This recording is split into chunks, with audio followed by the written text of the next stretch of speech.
For many of the NBA franchises, having a loyal superstar playing his entire career for your city is a fairy tale dream for most. But the Milwaukee Bucks lucked into having a guy that would end up turning into one of the most dominant two-way players that we've ever seen on the basketball court. After bringing Milwaukee their first championship in 50 years, and now turning into 3 straight first-round exits in the playoffs, some questionable coaching from Doc Rivers, some weird roster moves, and overall not getting this man the help he needs is driving Giannis straight out of Milwaukee while he still is playing near an MVP level in the 13th season of his legendary career. The Milwaukee Bucks are 18-26 this year. Nasty for them to even be that bad. As if it couldn't get any worse, Giannis missed some time earlier this year, strained his calf. He was out for 3 weeks already. Overall, without Giannis this season, they are 3-11. And while Giannis has been a guy that's been rumored to be leaving Milwaukee, but then also he'll go back on his word saying that he doesn't want to leave, the Bucks truly are ruining Giannis Antetokounmpo's prime of his career, and something needs to be done about it. Before we really dive into this Milwaukee Bucks team, drop a like and subscribe. I'd appreciate it. A lot of you guys are not subscribed, and turn on that notification bell so you never miss a new upload. Of course, we are rocking the Giannis jersey today because why not? We always do that.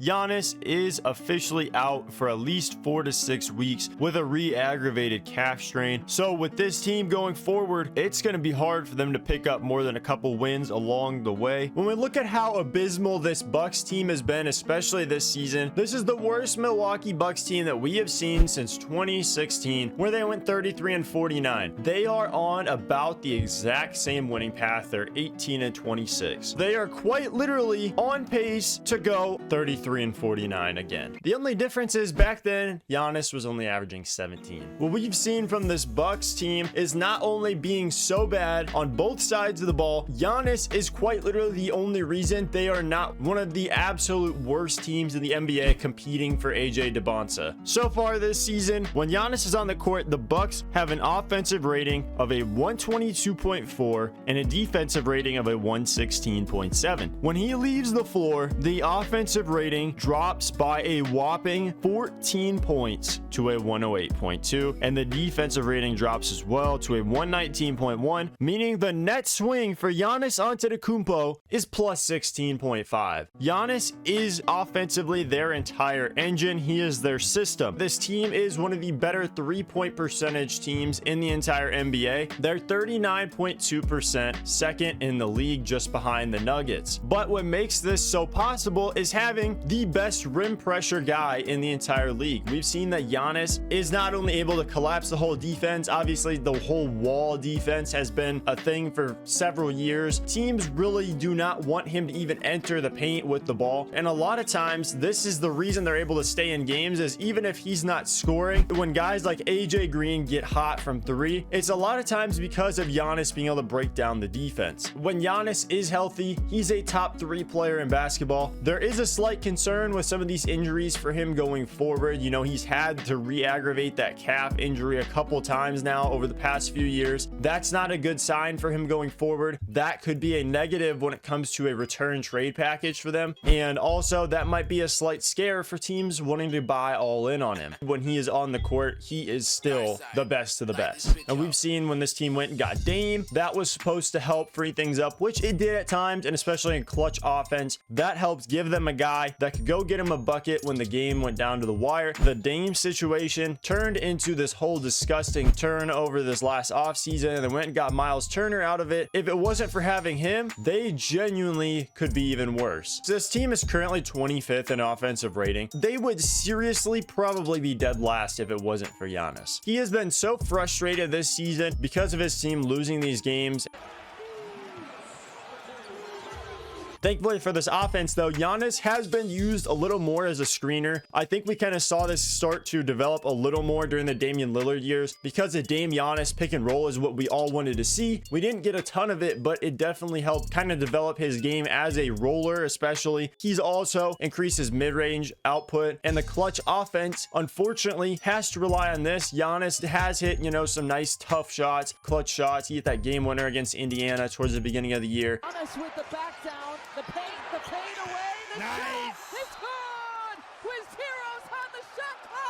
Not having Damian Lillard, what do you think Giannis is supposed to do when he's just gonna drive in, see 3-4 defenders? He's gonna have to pass out to a guy like Kyle Kuzma, who just hasn't really been on anything this season. The only guy that I would say has really been great to me this season, Kevin Porter Jr., has been up and down, a little inconsistent so far, but I'd say actually offensively, Ryan Rollins has been one of my favorite stories in the league this year. He went from not playing much at all, and slowly they start buying into him. This year, not only has he started almost every game, he's averaging 16 points, 4.5 rebounds, 5.5 assists, shooting 46-39 splits. The creation is still getting there from him, but we've definitely seen a big jump. That has led to their team having some sort of hope when Giannis is not on the court, but it's just still not enough. But what we've seen from some of their guards is in a game against the Thunder last week, they had 7 turnovers in the first 7 minutes of the game, and a lot of that is just because when you're able to deny Giannis from getting the ball, a lot of those other guys are not the most secure ball handlers. Ryan Rollins is obviously developing in that aspect. You can't necessarily trust a lot of them bringing the ball up the court or dealing with traps, doubles, anything like that. Even without Isaiah Hartenstein, without J-Dub, the Thunder were still able to put Lou Dort on Giannis, and just the physicality aspect alone, he was able to stay in front of him. He was able to do a great job denying him the ball. That alone kind of kills a lot of that Milwaukee offense. This team has shown a little bit of promise and flashes. Having Ryan Rollins, he has been the one big bright spot to me of the offensive side. In the game against the Sixers, you know, they kept it pretty competitive until the fourth quarter, but you get good games obviously from Paul George, Jared McCain, a good first half from Embiid. It's a hard recipe for you to beat without your best player, but the Bucks are able to stay in this game with a lot of Ryan Rollins and Miles Turner pick and roll, pick and pop, and Miles Turner was able to really exploit Embiid's mobility on the defensive end, and this just kind of opened up the floor a little bit for the Bucks. As a team, they shot 15 of 34 from 3 in this game, 44%, which is very good. The defensive side of the ball is what really kills them. They gave up 139 points in this game. They were not able to match up transition wise. Paul George was lighting them up from 3, and they were not doing a very good job of running the Sixers off the 3-point line. The Sixers shot 22 of 42 from 3 in this game. There's nothing you can really do to win a game when you're giving up 22 threes. Now, we already have run through what this team is so bad at offensively. Defensively, they are just as bad, and in my opinion, this is where they're actually worse. I hate watching this team defensively because they rely so much on Giannis and Miles Turner on the defensive side of the ball. That is their backline rim protection. Not only are those guys relied on, the perimeter guys, there is not really hardly any good perimeter defenders on this team. They don't really have a point of attack defender on this team either. Ever since Drew Holiday left, this team has just kind of struggled on that side of the ball, and this year it's even worse than before. You give up constant drives, then you force a guy like Giannis or Miles Turner to step up to the free throw line, and then they have a dump off to a guy most likely in the dunker spot for a wide open dunk. They do play a lot of zone, which has helped them at times, especially with some of these collapses on drives. Then of course they give up a lot of threes because they're perimeter defenders, not very good at chasing guards off of screens. They don't really have guys that are very good at fighting through screens to begin with, so it's just kind of a mess for this team on defense. Another big issue, part of their defense, they give up a lot of offensive rebounds. Their team as a whole sucks at rebounding. The only good rebounder really on this team is Giannis. These are the kind of defensive lapses that we're looking at with this Bucks team. Jalen Pickett gets the screen from Spencer Jones, gets the switch on to Giannis like he's looking for, calls for the Aaron Gordon screen, but look what Ryan Rollins does. Aimlessly helps on that screen and then runs to the paint for a second and is completely lost on the play, not realizing that Spencer Jones has a wide open 3. And guess what? Here's a play. First thing you see, no Miles Turner, no Giannis. So you already know it's going to be a shot at the rim. Curtis Jones gets in the corner, kicks to Tim Hardaway. I swear he was not even going fast, and he still blew by Kyle Kuzma for a wide open dunk. But a lot of people just want Doc Rivers to be gone. A lot of people want to see Giannis out of Milwaukee. Giannis, I think his heart is really tied to the city. He's probably torn because he probably hates playing basketball right now. He really does love the city of Milwaukee, so it's just hard for him to kind of make that choice. Along with that, Giannis has actually agreed with the Bucks that they're looking to truly shop him. I know we've heard stuff like this similarly in the past few months. It looks like they're actually looking to make a deal now. Whether it's before the trade deadline, by the off season, we aren't really sure yet, but there are teams teams such as the Knicks, the Timberwolves, the Warriors, and the Heat that are very interested on buying in. So we can keep a lookout for a Giannis move here in the next week or so. He is out for 4 to 6 weeks with a calf strain. The Bucks are not going to be good anytime soon. That's why I just think the Bucks have just ruined the end of their time with Giannis, and I hope that honestly they do move him to preserve the end of his career. I don't want him to rot away on this terrible team. What do you think of the Bucks? What do you think of Giannis? I just really would like for this team to turn it around. This is not how I saw this year going for them. I saw, you know, an MVP season for Giannis. Carrying this team to like a 5 or a 6 seed in the playoffs, I thought was definitely in reach. The Bucks are a lot worse than really any of us probably could have expected. Best case scenario for the Bucks is that they're able to hold steady, or even just kind of throw this season away and tank, possibly even go get a high pick in the draft if they do jump up in the lottery odds. If they were able to get one of those top 3 guys in the draft, that would be the real only way to save the Giannis situation. I just don't really know if that would happen though. Thank you for watching today's video. I appreciate it.